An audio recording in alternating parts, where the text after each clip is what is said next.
Hello guys, ഞാനേ മണാലി വന്നപ്പോൾ ഒരു കാര്യം കണ്ടു. നമ്മൾ മണാലിയിൽ ഇപ്പോൾ റൂമെടുത്തിൻ്റെ ഏറ്റവും ടോപ്പ് റൂമെടുത്തതിൻ്റെ ബാൽക്കണി എന്നുള്ള വ്യൂ ആണ്, ടോപ്പ് വ്യൂ. അവിടെയാണ് മണാലി സിറ്റി ആ ഏരിയക്ക് വരുന്നത്. ബിയാസ് നദിയിൽ കൂടി ഒഴുകുന്നുണ്ട്. നമ്മൾ ഇത്രയും ടോപ്പിലാണ് നിൽക്കുന്നത്. നോക്ക്, കണ്ട അവിടെ റോഡ് പോകുന്നുണ്ട്. നമ്മൾ താഴേക്ക് നിന്ന് നോക്കുമ്പോൾ നമ്മൾ വിചാരിക്കും ഇവിടേക്കൊന്നും റോഡില്ല, ഫെസിലിറ്റി ഇല്ല.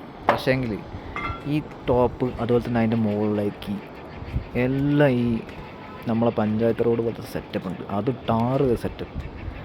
ഇത്രയും ഹൈ ലെവലിൽ ഇൻഫ്രാസ്ട്രക്ചർ ഉണ്ട് ഇവിടെ. കേരളത്തിലൊരു 500 ഫീറ്റ് റോഡ് ടാർ ചെയ്തിട്ടാണെങ്കിൽ 1000 മെമ്പർമാരെയും പോയി മറ്റേ പഞ്ചായത്തുമാരെയൊക്കെ കാലും കൈയും പിടിച്ച് കാലും കൈയും വെള്ളം കുടിക്കണം. എന്നാലേ അവന്മാരിതൊക്കെ ഒന്ന് ടാർ ചെയ്തിട്ട് അപ്പം പറയും ഇവിടെ ടൂറിസ്റ്റ് ഏരിയ ആണ്, പൈസ ഫണ്ട് ഉണ്ടെന്ന്. എന്ത് ടൂറിസ്റ്റ് ആണെങ്കിലും എന്താണെങ്കിലും പൗരന് സഞ്ചരിക്കാൻ ചില സെറ്റപ്പ് വേണ്ടേ?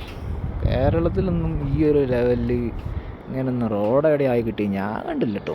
ഇപ്പോഴും ടാറിട്ട റോഡ് 4 ഫുട്ട് വൈകി കൂടിയൊക്കെ ആൾക്കാർ പോകുന്നു. ഈ വയനാട് ഏരിയയിൽ, കോഴിക്കോടിൻ്റെ ആളുള്ള ഏരിയയിലൊക്കെ ഞാൻ കണ്ടിടത്തോളം അതിനൊക്കെ എത്രയോ ബെറ്റർ അവിടെ. നമുക്ക് ഇതൊക്കെ ഒന്ന് മാറാതെ ടൈം കേരളത്തിലൊക്കെ ആയിരിക്കും. ഇൻഫ്രാസ്ട്രക്ചറൊക്കെ ഒന്നുകൂടി സെറ്റപ്പ് ആക്കണം.